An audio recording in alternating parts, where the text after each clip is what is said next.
কৃষ্ণ। আজকে আমরা পড়ব পঞ্চম স্কন্ধের ত্রয়োদশ অধ্যায়, রাজা রহুগণের প্রতি জড়ভরতের অতিরিক্ত উপদেশ। ব্রহ্মজ্ঞানী জড়ভরত বললেন, হে মহারাজ রহুগণ, জীব এই দুস্তর সংসার মার্গে ভ্রমণ করে এবং বারবার জন্ম ও মৃত্যু বরণ করে। জড় প্রকৃতির সত্ত্ব, রজ এবং তমগুণের দ্বারা প্রভাবিত হয়ে সে মায়ার দ্বারা আচ্ছন্ন হয় এবং তিন প্রকার কর্মের ফলই কেবল দর্শন করে। সেই ফলগুলি হচ্ছে শুভ, অশুভ এবং মিশ্র। এইভাবে সে ধর্ম, অর্থ, কাম এবং মোক্ষের প্রতি আকৃষ্ট হয়। সে একটি বণিকের মতো দিনরাত কঠোর পরিশ্রম করে এবং লাভের আশায় বস্তু সংগ্রহের জন্য অরণ্যে প্রবেশ করে, কিন্তু এই জড়জগতে সে প্রকৃত সুখ লাভ করতে পারে না। হে মহারাজ রহুগণ, এই সংসার অরণ্যে ছয়টি অত্যন্ত প্রবল দস্যু রয়েছে। বদ্ধজীব যখন জাগতিক লাভের জন্য অরণ্যে প্রবেশ করে, তখন এই ছয়টি দস্যু তাকে বিপথে পরিচালিত করে। এইভাবে বণিকরূপী বদ্ধজীবকে বিভ্রান্ত করে সেই দস্যুরা তার অর্থ অপহরণ করে। বাঘ, শৃগাল এবং অন্যান্য হিংস্র পশু যেমন রক্ষকের আশ্রয় থেকে একটি মেষকে হরণ করে, ঠিক তেমনি পত্নী এবং সন্তান সেই বণিকের হৃদয়ে প্রবেশ করে নানাভাবে তাকে লুণ্ঠন করে। এই বনে অসংখ্য তৃণ, গুল্ম ও লতার দ্বারা আচ্ছন্ন গহ্বর রয়েছে। সেই সমস্ত গহ্বরে বদ্ধজীব সর্বদা মশক সদৃশ দুর্জনদের উপদ্রবে পীড়িত হয়। কখনো কখনো সে সেই অরণ্যে এক অলীক প্রাসাদ দর্শন করে এবং কখনো কখনো সে আকাশের উল্কার মতো পিশাচদের দর্শন করে বিভ্রান্ত হয়। হে রাজন, এই সংসার অরণ্যের পথে গৃহ, ধন, আত্মীয় স্বজন প্রভৃতির দ্বারা বিভ্রান্ত চিত্ত সেই বণিক এই সংসার অরণ্যে সাফল্য লাভের আশায় ইতস্তত ধাবমান হয়। কখনো তার চক্ষু ঘূর্ণিবায়ুর ধূলিতে আচ্ছাদিত হয়, অর্থাৎ তার পত্নীর রূপে মোহিত হয়ে, বিশেষ করে তার রজস্বলা অবস্থায় সে কামান্ধ হয়। এইভাবে অন্ধ হয়ে যাওয়ার ফলে সে যে কোথায় যাচ্ছে এবং কী করছে তা সে দেখতে পায় না। ভবাটবিতে ভ্রমণ করতে করতে বদ্ধজীব অদৃশ্য ঝিল্লির কঠোর শব্দ শুনতে পায় এবং তার ফলে তার কর্ণশূল উপস্থিত হয়। কখনো কখনো প্যাঁচার কর্কশ শব্দে তার হৃদয় ব্যথিত হয়, যা হচ্ছে তার শত্রুদের কঠোর দুরুক্তি। ক্ষুধার্ত হয়ে সে কখনো কখনো এমন বৃক্ষের আশ্রয় গ্রহণ করে যাতে কোনো ফল অথবা ফুল হয় না এবং তার ফলে সে কষ্ট ভোগ করে। তৃষ্ণার্ত হয়ে সে জলের আশায় মরীচিকার পিছনে ধাবিত হয়। বদ্ধজীব কখনো কখনো অগভীর নদীর জলে ঝাঁপ দেওয়ার ফলে দুঃখ পায়, অথবা অন্যভাবে নির্দয় ব্যক্তিদের দ্বারে দ্বারে ভিক্ষা করে অন্ন করে। কখনো কখনো সে সংসার দাবানলে দগ্ধ হয়।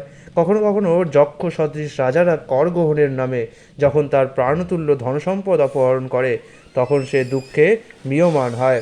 কখনো কখনো ঊর্ধ্বতন বা অধিক বলবান ব্যক্তি জীবের সমস্ত ধনসম্পদ হরণ করে নেয়। তখন সে অত্যন্ত বিষাদগ্রস্ত হয়ে তার সেই হারানো ধন সম্পদের জন্য শোক করতে করতে মূর্ছিত হয়ে পড়ে। কখনো কখনো সে এক বিশাল প্রাসাদ নগরীর কল্পনা করে এবং তার পরিবার, পরিজন ও ধন সম্পদ নিয়ে সেখানে সুখে বাস করার কামনা করে। তা যদি সম্ভব হয়, তাহলে সে নিজেকে সম্পূর্ণরূপে সুখী বলে মনে করে, কিন্তু সেই তথাকথিত সুখ কেবল ক্ষণিকের জন্যই। কখনো কখনো সেই বণিক পাহাড় পর্বতে আরোহণ করতে চায়, কিন্তু উপযুক্ত পাদুকার অভাবে তার পা কাটা ও কাঁকড়ে বিদ্ধ হয়। তখন সে অত্যন্ত ব্যথিত হয়। কুটুম্বাসক্ত ব্যক্তি কখনো কখনো ক্ষুধায় পীড়িত হয় এবং তার সেই দুর্দশাগ্রস্ত অবস্থার ফলে তার পরিবারের সদস্যের প্রতি সে ক্রুদ্ধ হয়। ভবাটবিতে যখন বদ্ধ জীবাত্মাকে কখনো কখনো অজগর সর্প গিলে ফেলে, তখন সে মৃত ব্যক্তির মতো অচেতন এবং অজ্ঞান অবস্থায় বনের মধ্যে পড়ে থাকে। কখনো অন্যান্য বিষধর সর্পেরা তাকে দংশন করে। বিবেকরহিত হওয়ার ফলে সে নারকীয় জীবনের অন্ধকূপে পতিত হয়, যেখানে উদ্ধার পাওয়ার কোনো আশা তার থাকে না। কখনো কখনো অতি নগণ্য রতিসুখ উপভোগের জন্য সে অসতী রমণীর অন্বেষণ করে। তার সেই প্রচেষ্টায় সে সেই রমণীর আত্মীয় স্বজনদের দ্বারা অপমানিত এবং নির্যাতিত হয়। তার সেই প্রচেষ্টা ঠিক মৌচাক থেকে মধু সংগ্রহ করতে গিয়ে মৌমাছিদের দ্বারা আক্রান্ত হওয়ার মতো।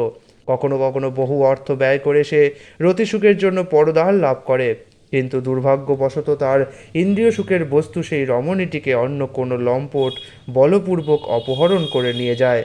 কখনো কখনো জীব হাড় কাঁপানো শীত, প্রচণ্ড গরম, প্রচণ্ড ঝড় ঝঞ্ঝা, অতিবৃষ্টি ইত্যাদি প্রাকৃতিক উৎপাতের প্রতিকার করার কার্যে ব্যস্ত থাকে। যখন সে তা করতে অক্ষম হয়, তখন সে প্রচণ্ড কষ্ট ভোগ করে। কখনো কখনো ব্যবসা বাণিজ্যে সে অন্যের দ্বারা বঞ্চিত হয়। এইভাবে পরস্পরকে বঞ্চনা করার চেষ্টার ফলে তাদের মধ্যে শত্রুতার সৃষ্টি হয়।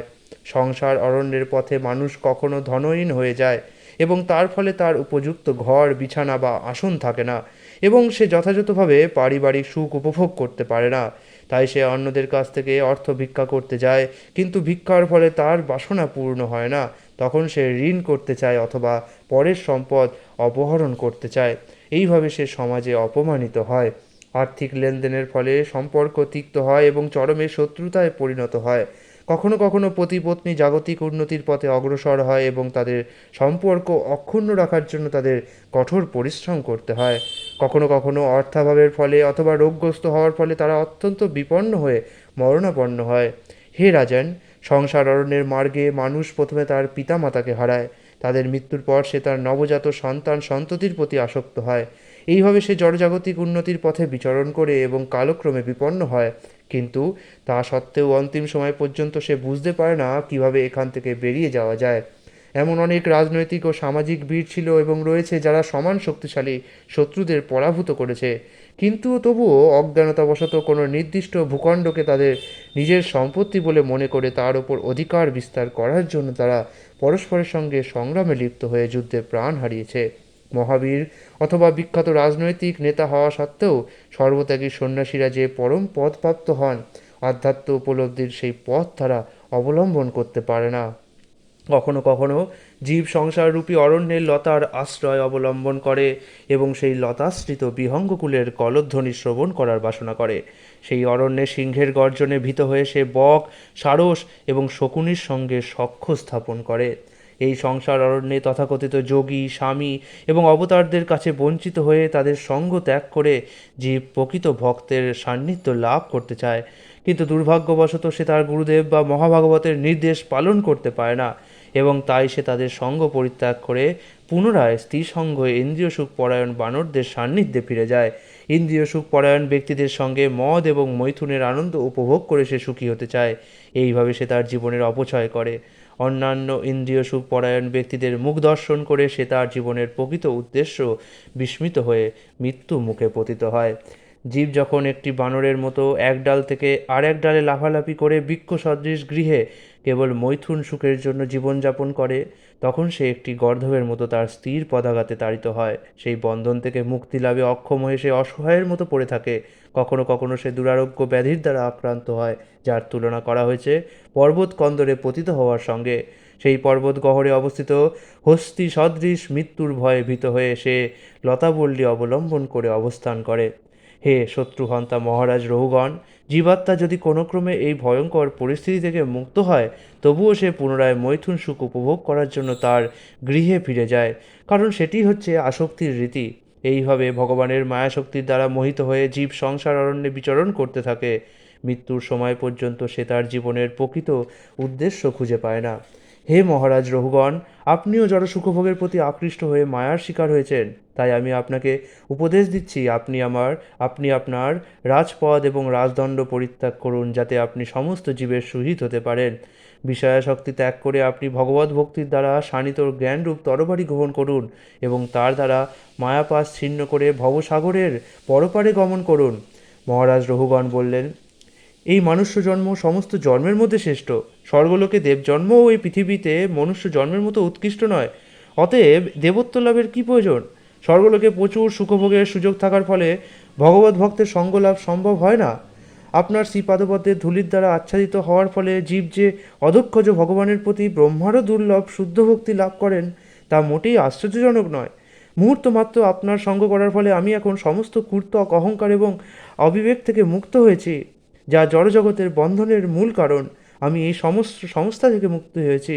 আমি সেই মহাপুরুষদের প্রতি সশ্রদ্ধ প্রণতি নিবেদন করি, যারা এই ধরাতলে শিশু, বালক, অবধূত বা মহান ব্রাহ্মণ রূপে বিচরণ করেন। যদিও তারা বিভিন্ন বেশে তাদের পরিচয় গোপন রাখেন, তবুও আমি তাদের প্রতি আমার সশ্রদ্ধ প্রণতি নিবেদন করি। তাদের কৃপায় অপরাধী রাজন্যবর্গের মঙ্গল হোক। শ্রীল সুখদেব গোস্বামী বললেন, হে উত্তরাতনয় মহারাজ পরীক্ষিত, মহারাজ রহুগণ জড়ভরতকে তার শিবিকা বহন করিয়ে অপমান করিয়েছিলেন।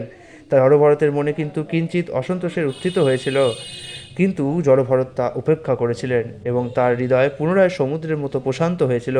মহারাজ রহুগণ যদিও তাকে অপমান করেছিলেন, তবুও তিনি যেহেতু ছিলেন একজন পরমহংস, তাই তিনি তার প্রতি অসন্তুষ্ট হননি। বৈষ্ণব হওয়ার ফলে তিনি স্বভাবতই অত্যন্ত সহৃদয় ছিলেন এবং তাই কৃপাপূর্বক তিনি তাকে আত্মতত্ত্বজ্ঞান প্রদান করেছিলেন। তারপর মহারাজ রহুগণ যখন তার সেই পাদপদ্মে কাতরভাবে ক্ষমা ভিক্ষা করেন, তখন তিনি সেই অপমানের কথা সম্পূর্ণরূপে ভুলে গিয়েছিলেন। তারপর তিনি পূর্বের মতো সমগ্র পৃথিবী পর্যটন করতে শুরু করেছিলেন। মহাভাগবত জড়ভরতের কাছ থেকে উপদেশপ্রাপ্ত হওয়ার পর সৌবীর প্রতি মহারাজ রহুগণ সর্বতোভাবে আত্মার স্বরূপ উপলব্ধি করেছিলেন। তার ফলে তিনি সম্পূর্ণরূপে দেহাত্ম বুদ্ধি থেকে মুক্ত হয়েছিলেন। হে রাজন, যিনি ভগবানের দাসের অনুদাসের শরণ গ্রহণ করেন তিনি সত্যিই ধন্য, কারণ তিনি অনায়াসে দেহাত্ম বুদ্ধি ত্যাগ করতে পারেন। মহারাজ পরীক্ষিত তখন সুখদেব গোস্বামীকে বললেন, হে প্রভু, হে মহাভগবত, আপনি সর্বজ্ঞ। আপনি অরণ্যে বণিকের সঙ্গে তুলনা করে বদ্ধজীবের অবস্থা অত্যন্ত সুন্দরভাবে বর্ণনা করেছেন। এই উপদেশ থেকে যে কোনো বুদ্ধিমান ব্যক্তি বুঝতে পারেন যে দেহাত্ম বুদ্ধি সমন্বিত মানুষের ইন্দ্রিয়গুলি সেই অরণ্যের দস্যু তস্করদের মতো, এবং তার পত্নী এবং সন্তান সন্ততিরা ঠিক শিগাল কুকুরাদি হিংস্র পশুর মতো। কিন্তু অল্প বুদ্ধি সম্পন্ন মানুষের পক্ষে এই কাহিনীর তাৎপর্য হৃদয়ঙ্গম করা সহজ নয়, কারণ এই রূপকের প্রকৃত অর্থ নিরূপণ করা অত্যন্ত কঠিন। তাই আমি আপনার কাছে প্রার্থনা করছি, দয়া করে তার প্রকৃত অর্থ আপনি আমাদের কাছে ব্যক্ত করুন। এটি শ্রীমদ্ ভাগবতের পঞ্চম স্কন্ধের রাজা রহুগণের প্রতি জড়ভরতের অতিরিক্ত উপদেশ নামক ত্রয়োদশ অধ্যায়ের ভক্তিবেদান্ত অনুবাদ সম্পূর্ণ হলো। হরে কৃষ্ণ।